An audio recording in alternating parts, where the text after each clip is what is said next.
শহরের ব্যস্ততার ক্লান্তিকর রুটিন থেকে একটু নিষ্কৃতি পাওয়ার আশায় আমরা বেরিয়ে পড়লাম একটা উইকেন্ড গেটআওয়ের খোঁজে। আমি অনুরাগ আর আমাদের সঙ্গে আছে আমাদের দুই বন্ধু অজিতাভ আর প্রিয়া। এবার আমরা চলেছি বেদম ইকো রিসর্ট, শহরের খুব কাছেই অথচ একদম প্রকৃতির কোলে। বেদম ইকো রিসর্ট অবস্থিত হরিপাল, হুগলিতে। কলকাতা থেকে গাড়িতে মাত্র 1.5 ঘন্টার রাস্তা। আমরা বেরিয়ে পড়েছিলাম একদম সকাল সকাল, যাতে রিসর্টে পৌঁছে পুরো দিনটা উপভোগ করা যায়। যদি গাড়িতে ট্রাভেল না করতে চাও তাহলে হাওড়া থেকে হরিপাল লোকাল ট্রেনে এসে সেখান থেকে অটো কিংবা ক্যাব নিয়েও সহজেই পৌঁছে যাওয়া যায় বেদম ইকো রিসর্ট। আমাদের চেক ইন ছিল 11টায়। আমরা তার আগেই পৌঁছে গেছিলাম এই রিসর্টে।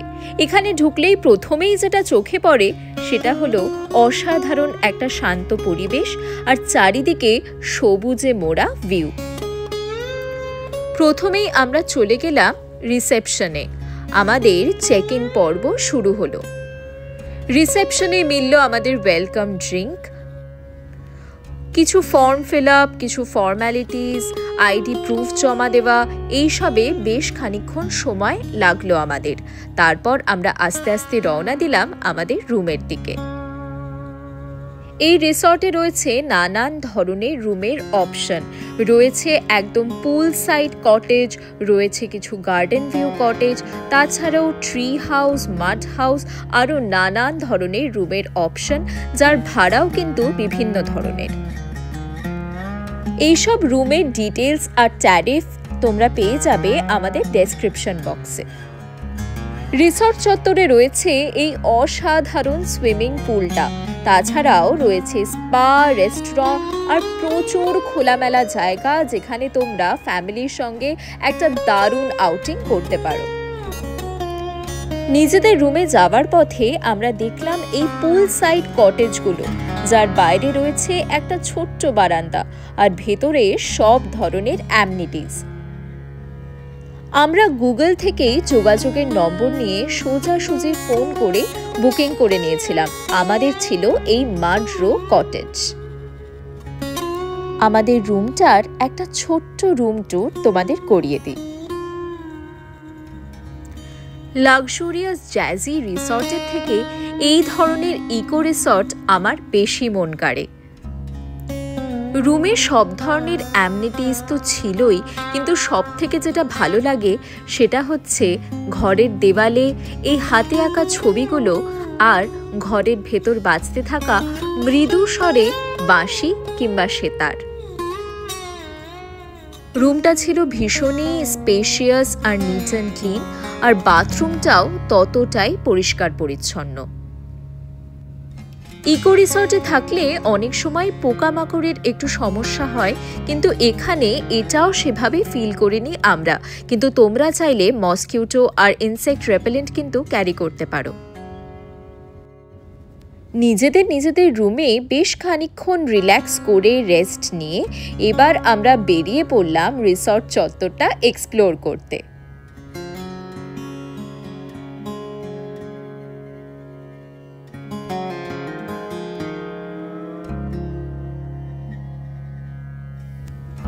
বেদম ইকো রিসর্টের আসল আকর্ষণ শুধুমাত্র এর রুমে নয়, আসল মুগ্ধতা লুকিয়ে আছে এখানকার পরিবেশে আর শান্তিতে।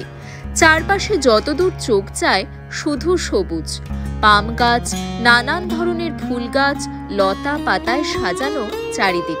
মনে হবে যেন একটা ছবির মধ্যে দিয়ে হেঁটে যাচ্ছি। রিসর্টের প্রতিটা কোণায় খুব থটফুলি ডিজাইন করা। কোথাও ছোট্ট কাঠের ব্রিজ, কোথাও আবার ছায়া ঢাকা বসার জায়গা। যারা ফটো তুলতে ভালোবাসো তাদের জন্য কিন্তু এটা একেবারে স্বর্গ। প্রতিটা টার্নেই তাদের জন্য রয়েছে ইনস্টাগ্রামেবল স্পট। আলাদাই একটা ন্যাচারাল চার্ম রয়েছে এখানকার পরিবেশে। আমরা এখন ইউএইর বাসিন্দা হলেও আমরা কলকাতা গেলেই মুখিয়ে থাকি এই ধরনের উইকেন্ড ট্রিপের জন্য। আর এই ধরনের ট্রিপে আমাদের সব থেকে প্রিয় বন্ধু বা পার্টনার হচ্ছে অজিতাভ আর প্রিয়া। এবার আমরা হাঁটতে হাঁটতে পৌঁছে গেলাম রিসর্টের একদম ব্যাক সাইডে, যেখানে চারিদিকে শুধু সবুজ আর সবুজ, প্রচুর আম গাছ একদম পুরো আকাশটাকেই যেন ঢেকে দিয়েছে। শহরের কোলাহলে এত সবুজ এর আগে লাস্ট কবে দেখেছি মনেই পড়ছিল না। আর এখানে রয়েছে জঙ্গলের মধ্যে দিয়ে একটা ক্যানোপি ওয়াক, যদিও মেইনটেনেন্সের কাজের জন্য এটা বন্ধ ছিল, তাই এই জায়গাটা আমরা এক্সপ্লোর করতে পারিনি।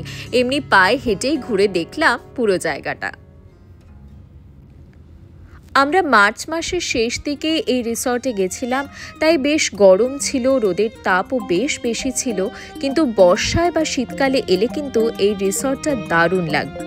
প্রচুর ছবি ভিডিও ক্যামেরাবন্দি করে এবার আমরা পা বাড়ালাম লাঞ্চের জন্য।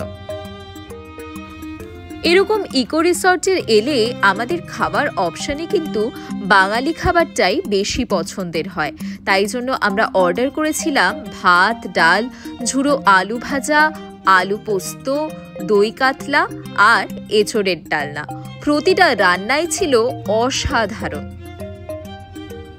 একদম কবজি ডুবিয়ে তৃপ্তি করে একটা লাঞ্চ সেরে নিলাম আমরা।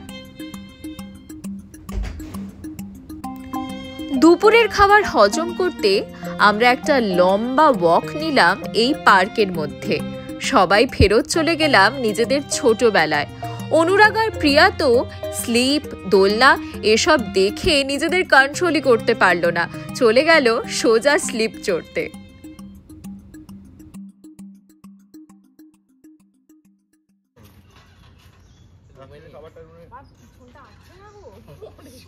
ফিল্টার জিনিস বলছে ও ফিল্টার কি বলবো, স্কাইওয়াকে উঠতে পারছি না, মেইনটেনেন্স হচ্ছে। স্কাইওয়াকে মেইনটেনেন্স হচ্ছে, উঠতে পারিনি, স্লিপ চড়েছি, তাই স্লিপ চড়া, দোলনা চড়া এসব হচ্ছে।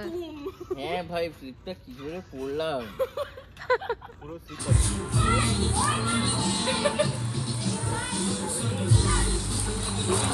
এটা কি কিসে নেমেছো? জাকুজি জাকুজি জাকুজি না আর কি? জাকুজি। নেমে বড় ভালো লাগছে, আর মোবাইলটাকে ওখানে রেখে দাও। আরে আইফোন হবে না, বাথটাবে নিয়ে আমরা সারাদিন বসে থাকি ওখানে 1 মিটার জল অবধি। হ্যাঁ, রেজিস্ট্যান্স আছে। ভালো লাগছে না ভাই? একটা রিল্যাক্সিং উইকেন্ডের মাস্ট অ্যাক্টিভিটি হচ্ছে সুইমিং পুলে চিল করা। আমরা অনেকক্ষণ রিল্যাক্স করলাম বেদমের সুইমিং পুলে। পুলটা ছিল অসাধারণ, জলও ভীষণ পরিষ্কার। যদিও আমরা কেউই ভালো সাঁতার জানি না, তাও এখানেই অনেকক্ষণ সময় কাটিয়ে নিলাম আমরা। তারপর যে যার রুমে গিয়ে ঘন্টাখানেক টানা ভালো করে ঘুম দিলাম। সন্ধে হতেই আমরা আরও নানান অ্যাক্টিভিটি এক্সপ্লোর করার জন্য চলে গেলাম প্লে রুমে।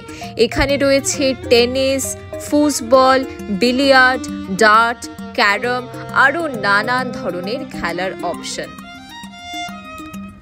আমরা যদিও কোনো খেলাতেই পারদর্শী নই, তাও প্রত্যেকটা গেমই আমরা ট্রাই করলাম, এক্সপ্লোর করলাম, আর ভালোই একটা সন্ধে কাটালাম।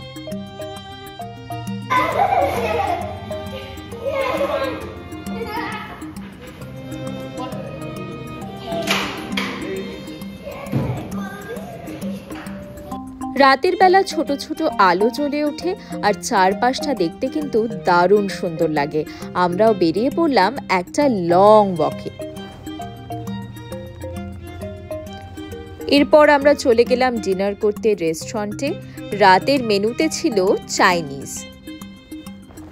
এখানকার চাইনিজ রান্নাও বেশ ভালো, কিন্তু দুপুরের বাঙালি খাবারই কিন্তু আমাদের বেশি মন কেড়েছিল। পরদিন সকাল হতেই আমরা চলে গেলাম কমপ্লিমেন্টারি ব্রেকফাস্ট করতে। ব্রেকফাস্টে ছিল লুচি, তরকারি, এছাড়াও ইংলিশ ব্রেকফাস্টেরও অপশন। খাবার বেশ ভালো।